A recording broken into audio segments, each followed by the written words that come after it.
Julho de 2025, o Brasil entrou para uma lista internacional que raramente inclui democracias, a lista da Lei Magnitsky Global de Responsabilização. Uma lista que monitora violações de direitos humanos e atividades ilícitas internacionais. E pela primeira vez, incluiu um magistrado brasileiro, Alexandre de Moraes, ministro do STF. Mas o que é essa lei? Por que existe? E o que significa para o Brasil estar nessa lista?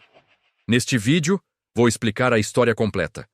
Desde a origem com um advogado russo, até as implicações para a economia brasileira, soberania nacional e posição internacional do país.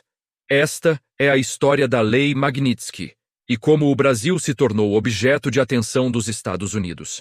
Para compreender a situação atual, precisamos voltar à Rússia de 2008. Sergei Magnitsky era um advogado tributarista russo. Trabalhava para uma empresa britânica de investimentos chamada Hermitage Capital. Em 2008, ele identificou um esquema envolvendo 230 milhões de dólares de fundos públicos russos. Magnitsky apresentou denúncia formal, forneceu documentação, testemunhou e foi detido, mantido sob custódia em condições inadequadas em uma instalação de Moscou. Em 16 de novembro de 2009, após 358 dias sob custódia, Sergei Magnitsky faleceu. Tinha 37 anos. William Browder, o empresário que era empregador de Magnitsky, passou anos em campanha internacional por responsabilização. Em 2012, durante a administração Obama, o Congresso americano aprovou a Lei Magnitsky. A legislação permitia ao governo dos Estados Unidos aplicar medidas restritivas contra oficiais russos envolvidos no caso. As medidas incluíam congelamento de ativos nos Estados Unidos, restrições de entrada no país e limitações em transações financeiras. Em 2016, a lei foi expandida. Tornou-se a Lei Magnitsky Global de Responsabilização. Agora, os Estados Unidos podiam aplicar medidas contra qualquer pessoa, de qualquer país, por violações substanciais de direitos humanos, práticas de má governança significativas, repressão sistemática e restrições institucionalizadas de liberdades. Desde então, a lista cresceu. Autoridades de diversos países foram incluídas. E em julho de 2025, pela primeira vez, um ministro de Suprema Corte, Alexandre de Moraes, do Supremo Tribunal Federal do Brasil. 30 de julho de 2025. O Departamento do Tesouro dos Estados Unidos anuncia: Alexandre de Moraes está na lista de responsabilização Magnitsky. As alegações oficiais envolviam determinações sob reserva de sigilo, detenções questionadas juridicamente, limitações à manifestação de pensamento e práticas contestadas por organizações internacionais. O então secretário de Estado foi direto na declaração oficial sobre as razões da inclusão. Setembro de 2025. A esposa do ministro também é incluída. A organização familiar entra na lista. Dezembro de 2025. Após negociações diplomáticas entre governos, as restrições são removidas. Mas as implicações já haviam se manifestado. O que isso representa na prática? Quando incluído na lista Magnitsky, ativos sob jurisdição americana são bloqueados. Há restrições de entrada nos Estados Unidos, empresas e cidadãos americanos não podem realizar transações e instituições financeiras americanas não processam operações. Empresas sediadas nos Estados Unidos não podem estabelecer relações comerciais. E aqui está a complexidade. Quase tudo no sistema financeiro internacional tem conexão com os Estados Unidos. Processadores de pagamento, Visa e Mastercard são americanas. Transferências internacionais? O sistema SWIFT tem forte influência americana. Plataformas digitais? As principais redes sociais são americanas. Serviços de e-mail? O Gmail é americano. Computação em nuvem? Amazon, Google, Microsoft, americanas. Na prática, estar na lista representa a exclusão significativa do ecossistema financeiro e digital internacional. O caso brasileiro demonstrou isso rapidamente. Operações com cartões tiveram restrições. Transações comerciais enfrentaram bloqueios. Por que, se uma instituição financeira brasileira, com operações nos Estados Unidos, mantém relacionamento com uma pessoa na lista, a instituição inteira pode enfrentar medidas e perder acesso ao mercado americano. Então os bancos precisaram decidir: manter operações com o indivíduo ou preservar o acesso aos Estados Unidos. A maioria optou pelos Estados Unidos. Em setembro de 2025, algo inédito ocorreu.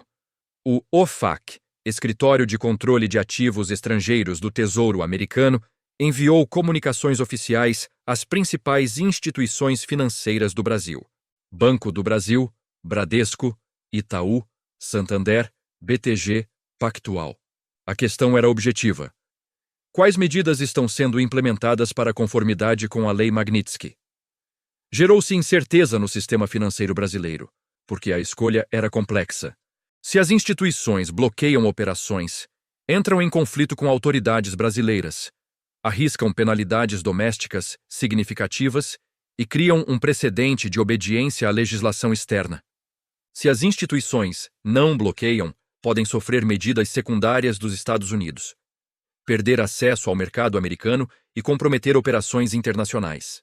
A FEBRABAN, Federação Brasileira de Bancos, indicou não ter recebido confirmações formais, mas fontes confirmaram. Todas receberam a notificação e começaram procedimentos. Instituições com matriz nos Estados Unidos foram imediatas, bloquearam transações. Operações com cartões foram recusadas. Contas receberam restrições. Bancos brasileiros ficaram em posição intermediária. Produziram pareceres jurídicos para avaliar a situação, mas internamente já preparavam a conformidade com a Magnitsky. Mas não foi só apenas uma pessoa. A lista Magnitsky para o Brasil tem 17 nomes. E observe com quem o magistrado divide a relação. Indivíduos ligados a organizações classificadas como criminosas, pessoas envolvidas em atividades de tráfico internacional, membros de redes identificadas como ameaças à segurança e múltiplas conexões com grupos sob observação internacional. A lista inclui diversas categorias de atividades ilícitas. E o governo brasileiro minimizou o impacto.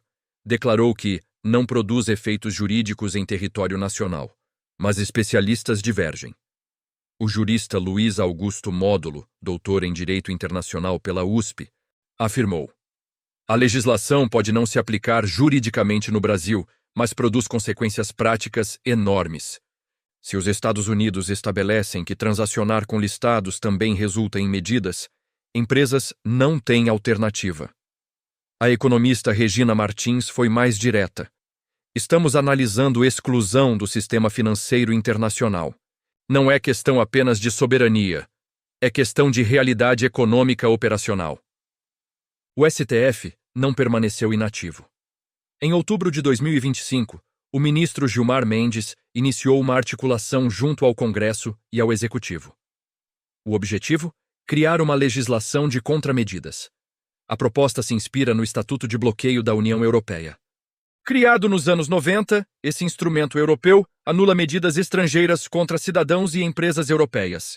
Foi feito para proteger empresas europeias com negócios em países com restrições americanas. Na prática, empresas europeias estabeleceram estruturas subsidiárias fora da Europa para manter operações com os Estados Unidos, enquanto as matrizes operavam com países sob medidas restritivas. Um arranjo complexo de estruturas corporativas.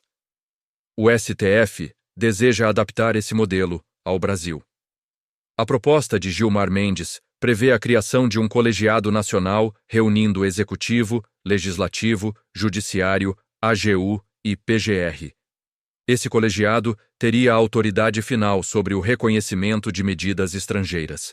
Funcionaria como um filtro político-jurídico para proteger empresas nacionais e permitiria avaliar, caso a caso, os impactos sobre autoridades brasileiras. Em evento público, Gilmar Mendes defendeu: precisamos de legislação que preserve soberania e segurança jurídica.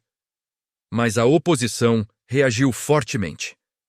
O deputado Eduardo Bolsonaro, atualmente residindo nos Estados Unidos, classificou como proteção direcionada.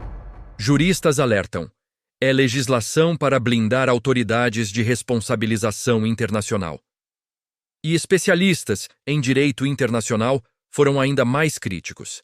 Jeffrey Cicchini, advogado atuante em casos relacionados, disse: a referência a experiências europeias de contramedidas contra restrições a países específicos coloca o Brasil em categoria preocupante no cenário internacional.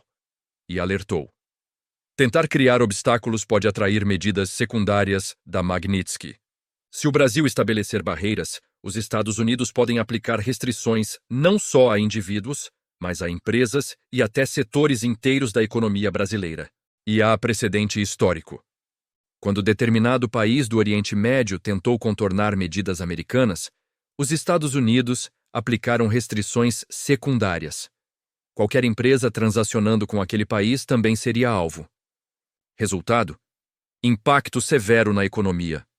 Um país asiático tentou abordagem similar em caso envolvendo uma região administrativa.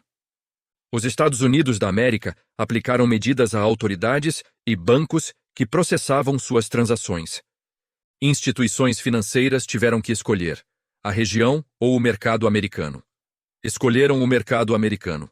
O Brasil propõe um caminho diferente. Mais economistas alertam: não possuímos o mesmo peso geopolítico de blocos maiores. Se entrarmos em conflito direto com os Estados Unidos sobre a Magnitsky, quem perde é o Brasil. Guilherme Casarões, cientista político da FGV, resumiu: a Lei Magnitsky foi projetada para responsabilizar regimes autoritários, não membros do judiciário de democracias. Se aplicada a uma autoridade judicial brasileira, rompe padrões anteriores. Mas se o Brasil tentar bloquear, também rompe padrões. E cria um precedente onde normas externas interferem em aliados.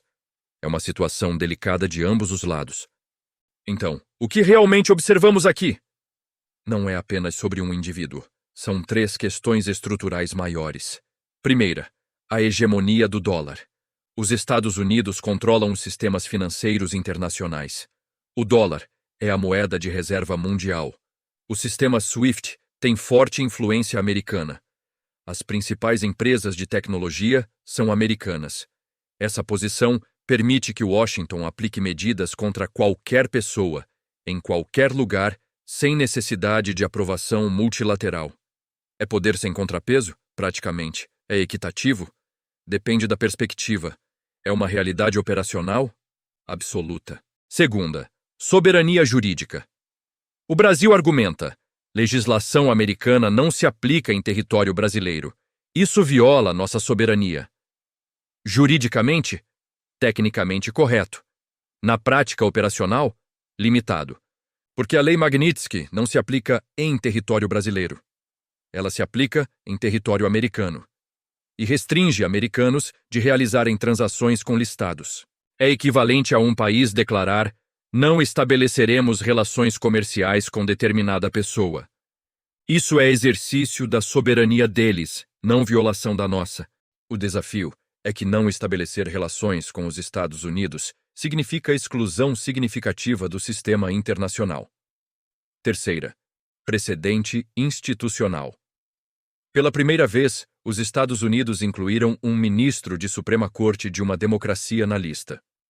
Isso estabelece um precedente? Sim. No futuro, podem incluir autoridades judiciais por decisões que contrariem interesses de Washington. Tecnicamente, a porta está aberta, e isso representa um risco institucional, porque transforma processos judiciais internos em matéria de política externa. Mas, e isso é essencial, também estabelece um precedente no sentido oposto. Se uma autoridade realmente praticou atos questionáveis, como detenções controversas, restrições sistemáticas ou violação de garantias, e uma democracia não a responsabiliza internamente, quem pode? A comunidade internacional possui legitimidade para agir contra práticas questionáveis, mesmo em democracias? É a mesma questão que levou à criação de tribunais internacionais. Mas agora, aplicada a uma autoridade judicial brasileira. Em dezembro de 2025, após negociações entre os governos brasileiro e americano, as restrições foram removidas. O governo classificou como um êxito diplomático, mas os impactos já haviam se manifestado. O Brasil ingressou numa lista que inclui diversas categorias preocupantes, e mesmo com a remoção, a possibilidade de novas inclusões permanece. O projeto de legislação de contramedidas continua em discussão. Se aprovado, posiciona o Brasil utilizando uma estratégia similar a países que criaram mecanismos para contornar restrições americanas. E isso produz consequências. Investidores internacionais observam o Brasil e identificam risco institucional elevado. Empresas americanas reavaliam investimentos. Bancos elevam custos de crédito por risco país.